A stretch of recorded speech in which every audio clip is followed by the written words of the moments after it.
اعوذ باللہ من الشیطان اللعین الرجیم بسم اللہ الرحمن الرحیم۔ آج ہم دیکھتے ہیں امام محمد تقی جواد علیہ السلام کی شادی ہونے کے بعد ام الفضل سے، جو کہ مامون کی بیٹی تھی، اور امام کے ساتھ شادی ہو گئی، اور ام الفضل کی رخصتی اور امام محمد تقی علیہ السلام کی مدینہ کو واپسی، اور امام علیہ السلام کے اخلاق اور اوصاف، عادات اور خصائل انشاءاللہ ہم بیان کریں گے۔ اس شادی کا پس منظر جو بھی ہو، لیکن مامون نے نہایت اچھوتے انداز سے اپنی لخت جگر ام الفضل کو امام تقی علیہ السلام کے حوالہ نکاح میں دے دیا۔ تقریباً 1 سال تک امام جواد علیہ السلام بغداد میں مقیم رہے۔ مامون نے دوران قیام بغداد میں آپ علیہ السلام کی عزت و توقیر میں کوئی کمی نہیں کی، اِلیٰ ان توجہوا بزوجتہ ام الفضل اِلیٰ المدینۃ المشرفۃ، یہاں تک کہ آپ علیہ السلام اپنی زوجہ ام الفضل سمیت مدینہ مشرفہ تشریف لے آئے۔ مامون نے بہت ہی انتظام و اہتمام کے ساتھ ام الفضل کو امام کے ساتھ رخصت کر دیا۔ علامہ شیخ مفید، علامہ طبرسی، نمبر 2 علامہ شبلنجی، علامہ جامی علیہم الرحمہ، یہ چاروں کی چاروں تحریر فرماتے ہیں کہ امام علیہ السلام یعنی امام جواد علیہ السلام اپنی اہلیہ کو لیے ہوئے مدینہ تشریف لے جا رہے تھے۔ آپ کے ہمراہ بہت سے حضرات بھی تھے۔ چلتے چلتے شام کے وقت آپ وارد کوفہ ہوئے۔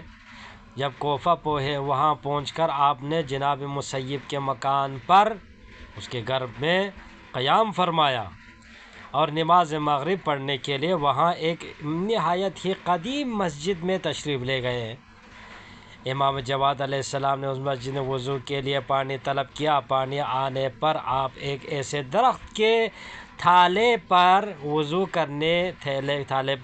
کرنے لگے جو بالکل خشک تھا اور مدتوں سے سرسبزی اور شادابی سے محروم تھا۔ امام جواد علیہ السلام نے اس جگہ وضو فرمایا۔ جب آپ نماز مغرب پڑھ کر وہاں سے واپس تشریف لائے اور اپنے پروگرام کے مطابق وہاں سے روانہ ہو گئے۔ امام علیہ السلام تو تشریف لے گئے، لیکن ایک عظیم نشانی چھوڑ گئے۔ وہ نشانی کیا تھی؟ وہ نشانی یہ تھی، جس خشک درخت کے تھالے میں امام جواد علیہ السلام نے وضو فرمایا تھا، وہ سرسبز و شاداب ہو گیا، اور رات ہی بھر میں وہ تیار پھلوں سے لد گیا۔ لوگوں نے اسے دیکھ کر بے انتہا حیران رہ گیا، لوگ تعجب کیا۔ اب امام کوفہ سے روانہ ہو کر مراحل طے کرتے ہوئے اور مراحل قطع و منازل کوچ کرتے ہوئے آپ مدینہ منورہ پہنچے۔ وہاں پہنچ کر امام جواد علیہ السلام، امام تقی علیہ السلام، محمد تقی علیہ السلام اپنے فرائض منصبی کی ادائیگی میں منہمک و مشغول ہو گئے۔ کیا تھے امام کے فرائض منصبی؟ امام کا پند و نصائح کرنا ہے۔ تبلیغ و ہدایت کے علاوہ آپ نے اخلاق کا عملی درس دینا شروع کر دیا۔ خاندانی یہ وتیرہ امتیاز کے بموجب ہر ایک سے جھک کر ملنا، ضرورت مندوں کی حاجت روائی کرنا امام جواد علیہ السلام کا کام تھا۔ مساوات اور سادگی کو ہر حال میں پیش نظر رکھتا تھا۔ غربا کی پوشیدہ طور پر خبر لیتے تھے۔ دوستوں کے علاوہ دشمنوں تک سے اچھا سلوک کرتے رہتا تھا۔ مہمانوں کی خاطرداری میں انہماک اور علمی و مذہبی پیاسوں کے لیے علم کے فیض چشموں کو جاری رکھنا آپ کی سیرت زندگی کا نمایاں پہلو تھا۔ اہل دنیا جو آپ علیہ السلام کی بلندی نفس کا پورا اندازہ نہ رکھتے تھے، انہیں یہ تصور ضرور ہوتا تھا کہ ایک کم سن بچے کا عظیم الشان مسلمان سلطنت کے شہنشاہ کا داماد ہو جانا، لوگ حیران میں رہتے تھے۔ یقیناً آپ کے چال ڈال طور طریقے کو بدل دے گا اور اس کی زندگی دوسرے سانچے میں ڈل جائے گی، اس کی زندگی دوسرے سانچے میں ڈل جائے گی۔ حقیقت میں یہ ایک بہت بڑا مقصد ہو سکتا ہے جو مامون کے کوتاہ نگاہ کے سامنے بھی تھا۔ بنی امیہ یا بنی عباس کے بادشاہوں کو آل رسول علیہ السلام کی ذات سے اتنا اختلاف نہ تھا جتنا ان کی حسنات سے تھا، صنعت سے تھا۔ وہ ہمیشہ ان کے در پہ رہتے تھے کہ بلندی اخلاق اور معراج انسانیت کا وہ مرکز جو مدینہ منورہ میں قائم ہے، اور جو سلطنت کے مادی اقتدار کے مقابلے میں ایک مثالی روحانیت کا مرکز بنا ہوا ہے، یہ کسی طرح لوٹ جائے، اسی کے لیے گھبرا کر وہ مختلف تدبیریں کرتے تھے۔ امام حسین علیہ السلام سے بیعت طلب کرنا اسی کی ایک شکل تھی، اور پھر امام رضا علیہ السلام کو ولی عہد بنانا اسی کا دوسرا طریقہ تھا۔ فقط ظاہری شکل و صورت میں ایک کا انداز معاندانہ اور دوسرے کا طریقہ ارادت مندی کے روپ میں اور تھا، مگر اصل حقیقت دونوں صورتوں کی ایک تھی۔ جس طرح امام حسین علیہ السلام نے بیعت نہ کی تو وہ شہید کر ڈالے گئے، اسی طرح امام رضا علیہ السلام ولی عہد ہونے کے باوجود حکومت کے مادی مقاصد کے ساتھ ساتھ نہ چلے تو آپ کو زہر کے ذریعے سے ہمیشہ کے لیے خاموش کر دیا گیا۔ اب مامون کے نقطۂ نظر سے یہ موقع انتہائی قیمتی تھا کہ امام رضا علیہ السلام کا جانشین ایک 8 یا 9 برس کا بچہ ہے جو 3-4 برس پہلے ہی باپ سے چھڑا لیا جا چکا تھا۔ حکومت وقت کی سیاسی سوجھ بوجھ کہہ رہی تھی کہ اس بچے کو اپنے طریقے پر لانا نہایت آسان ہے، اور اس کے بعد وہ مرکز جو حکومت وقت کے خلاف ساکن اور خاموش مگر انتہائی خطرناک قائم ہے، ہمیشہ کے لیے ختم ہو جائے گا۔ مامون رشید عباسی امام رضا علیہ السلام کے ولی عہد کی مہم میں اپنی ناکامی کو مایوسی کا سبب نہیں تصور کرتا تھا، اس لیے کہ وہ امام رضا علیہ السلام کی زندگی ایک اصول پر قائم رہ چکی تھی، اس میں تبدیلی نہیں ہوئی تو یہ ضروری نہیں کہ امام محمد تقی علیہ السلام جو 8-9 برس کے سن سے قصر حکومت میں نشو نما پا کر بڑھیں اور پھر بھی بالکل اپنے بزرگوں کے اصول زندگی پر برقرار رہے، سوائے ان لوگوں کے جو ان مخصوص افراد کے خداداد کمالات کو جانتے تھے۔ اس وقت کا ہر شخص یقیناً مامون ہی کا ہم خیال ہوگا، مگر دنیا کو حیرت ہو گئی جب یہ دیکھا کہ وہ 9 برس کا بچہ جسے شہنشاہ اسلام کا داماد بنایا گیا ہے، اس عمر میں اپنے خاندانی رکھ رکھاؤ اور اصول کا اتنا پابند ہے کہ وہ شادی کے بعد محل شاہی میں قیام سے انکار کر دیتا ہے، اور اس وقت بھی کہ جب بغداد میں قیام رہتا ہے تو ایک علیحدہ مکان کرائے پر لے کر اس میں قیام فرماتے ہیں۔ اس سے بھی آگے امام علیہ السلام کی مستحکم قوت ارادی کا اندازہ کیا جا سکتا ہے۔ عموماً مالی اعتبار سے لڑکی والے جو کچھ بھی بڑا درجہ رکھتے ہوتے ہیں تو وہ پسند کرتے ہیں کہ جہاں وہ رہے وہیں داماد بھی رہے، اس گھر میں نہ صحیح تو کم از کم اسی شہر میں اس کا قیام رہے، مگر امام محمد تقی جواد علیہ السلام نے شادی کے 1 سال بعد ہی مامون کو حجاز واپس جانے کی اجازت پر مجبور کر دیا۔ یقیناً یہ امر ایک چاہنے والے باپ اور مامون ایسے با اقتدار کے لیے انتہائی ناگوار تھا، مگر اسے لڑکی کی جدائی گوارا کرنا پڑی اور امام مع ام الفضل کے مدینہ منورہ تشریف لے گئے۔ مدینہ تشریف لانے کے بعد ڈیوڑی کا وہی عالم رہا جو اس کے پہلے تھا، نہ پہرے دار، نہ کوئی خاص روک ٹوک، نہ تزک و احتشام، نہ اوقات ملاقات، نہ ملاقاتیوں کے ساتھ برتاؤ میں کوئی تفریق۔ زیادہ تر نشست مسجد نبوی میں رہتی تھی، جہاں مسلمان حضرت امام جواد علیہ السلام کے وعظ و نصیحت سے فائدہ اٹھاتے تھے، اور حدیث روایات کرنے والے اخبار و احادیث دریافت کرتے تھے، اور طالب علم مسائل پوچھتے تھے۔ صاف ظاہر تھا کہ جعفر صادق علیہ السلام ہی کا جانشین اور امام رضا علیہ السلام کا فرزند ہے، جو اسی مسند علم پر بیٹھا ہوا ہدایت کا کام سر انجام دے رہا ہے۔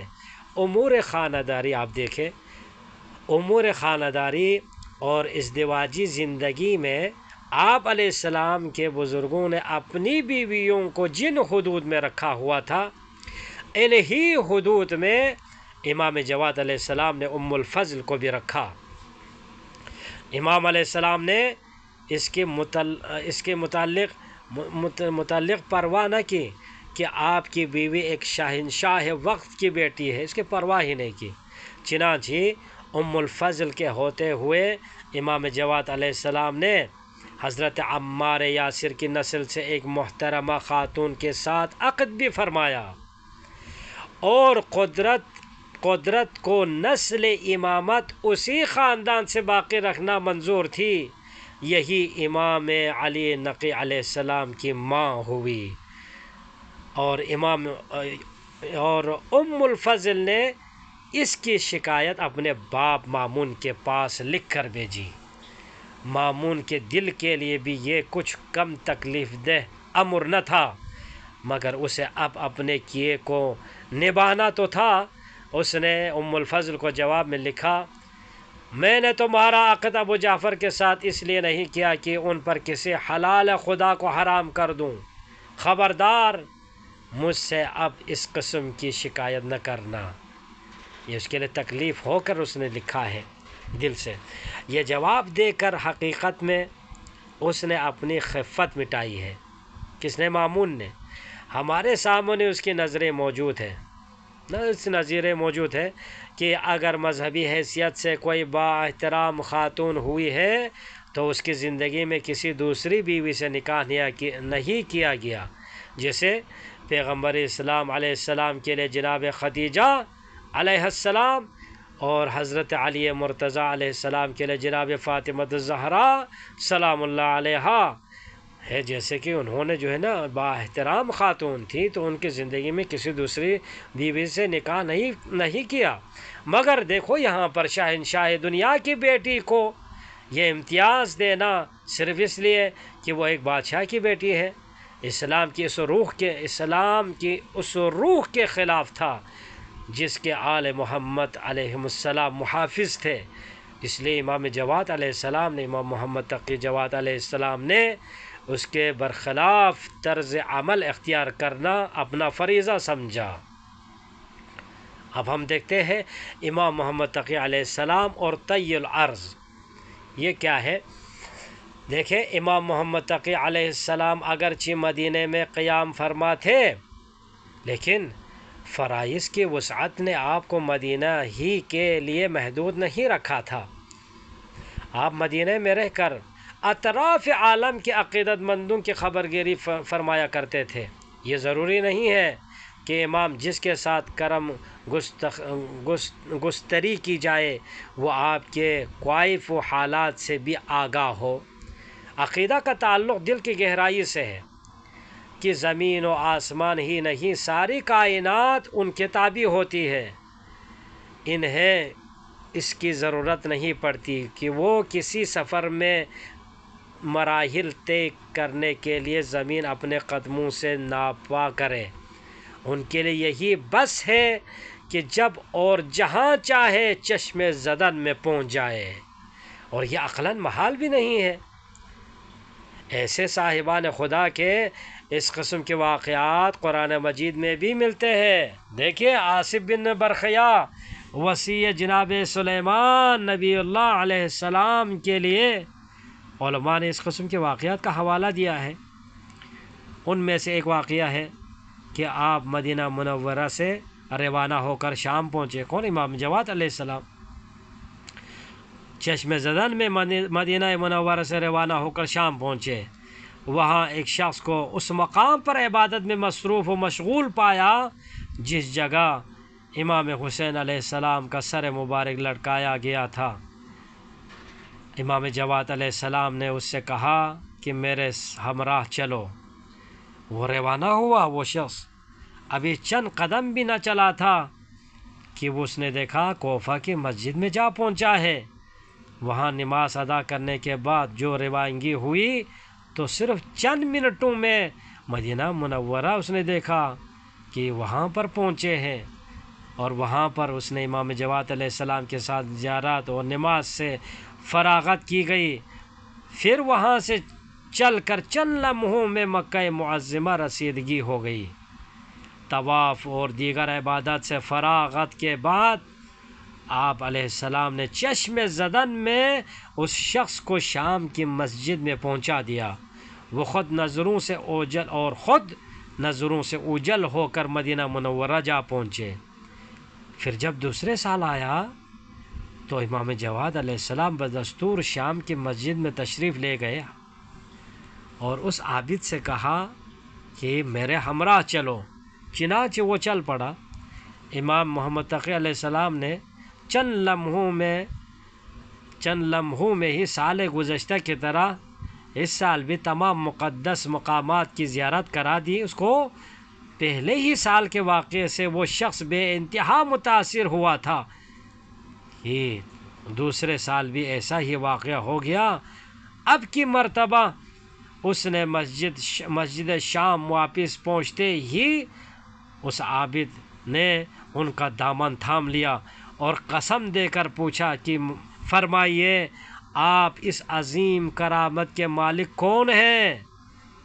اس وقت امام محمد تقی علیہ السلام نے ارشاد فرمایا کہ میں محمد بن علی یعنی امام محمد تقی ہوں۔